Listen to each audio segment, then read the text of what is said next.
dumako muna tayo. Since nabanggit na din natin si Tolentino, mga kababayan, mga boss chief sir, dito may sinasabi si Tolentino tungkol po sa West Philippine Sea, mga kababayan. Sabi niya dito, China galit sa Pinas dahil hindi makuha ang West Philippine Sea. Totoo naman po yan. No? Totoo naman ho yan, mga kababayan. Kaya lang, hanggang ngayon hindi kaya tanggapin ng isipan ko na si Tolentino, kumbaga talagang mula sa puso niya to. Or, baka dahil lang nakikita niya yung kanyang kandidatura, hirap makapasok sa 12, kaya nakikiride din muna.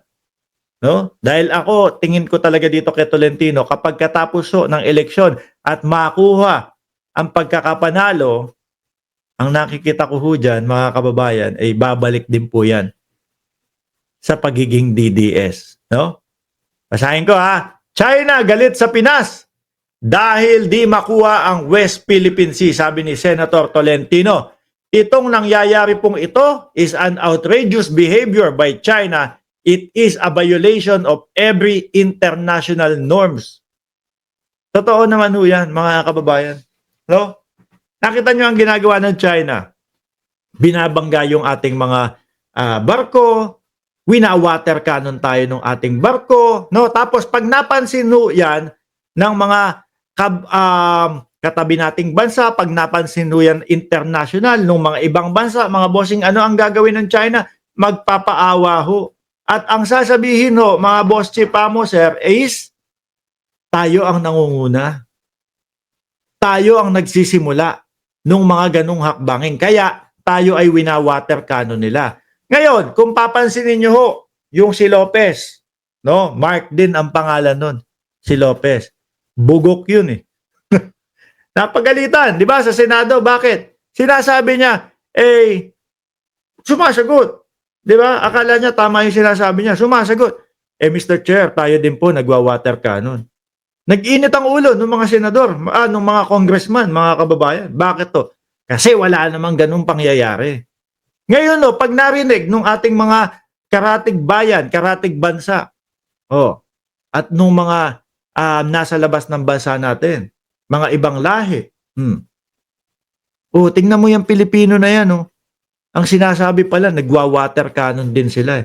Baka nga totoo yung sinasabing naratibo ng China na sila ang nangunguna kaya bumabalik lang or may rest back lang ang China sa kanila. Di ho ba? Kaya humanga ako doon sa mga congressman na yon dahil hindi nila hinayaan na mapapaniwala ni Lopez yung mamamayang Pilipino. Hanggang sa kung saan-saan na ho, mga boss chief sir, yung naging palusot ni ni Lopez. Ano sabi niya? Mr. Chair, yung water cannon po is a facility. Kung saan-saan na ho napunta, mga kababayan. Maliligwak tayo dun.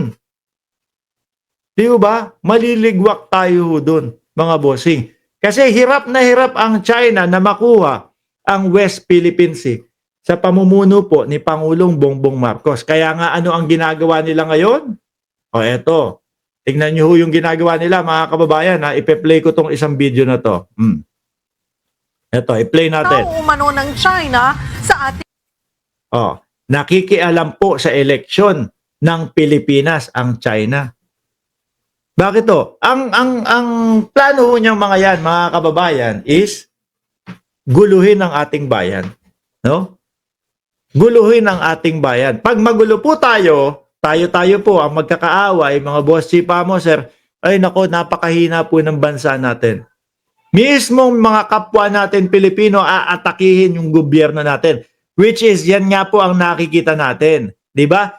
Isama mo na, iduktong mo na yung sinasabi ni Katrina Ponce Enrile na ano daw po, mga kababayan?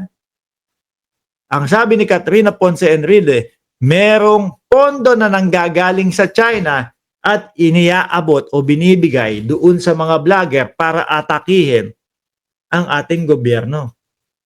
Mukhang tama, ano? Diba? Mukhang tama. Di ba? Dahil kung makikita natin, yung mga naninira sa gobyerno, mga kababayan, yung mga vloggers is Wala naman ng mga patunay eh. Ngayon po, kailangan makapagpanalo ng China nung mga kandidato na pabor ho sa kanila. Eh, sino po ba yung mga yon? O, kayo na, mag-comment dyan sa comment section kung sino-sino ho yun. Kung sino-sino ho yun. O, pakinggan din ho natin ito. eleksyon.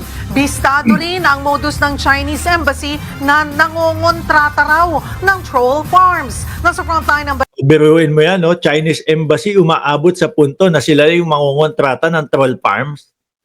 Kaya po, meron akong minsan nakikita, mga kababayan, yung tipo bang pagka-post ng 1 minuto, 2 minuto, umabot ng 10 minuto, aba, yung share, abot na 2,000 ang share, mga kababayan.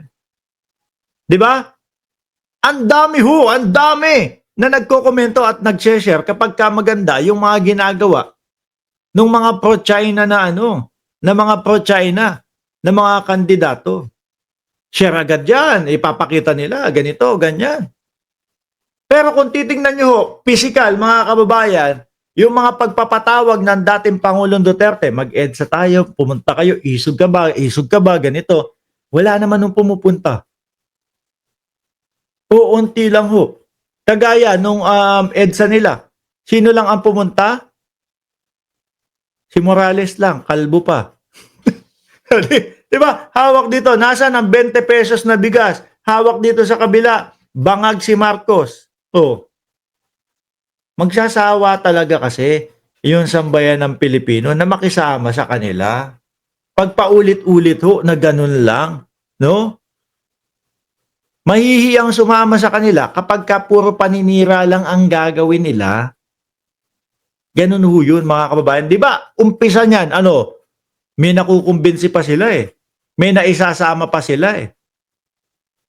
Pero hanggang sa umano na ho, kinalaunan ho, hanggang sa dumating yung punto ngayon, basketball court na lang ho ang inaano nila, ang nirerentahan.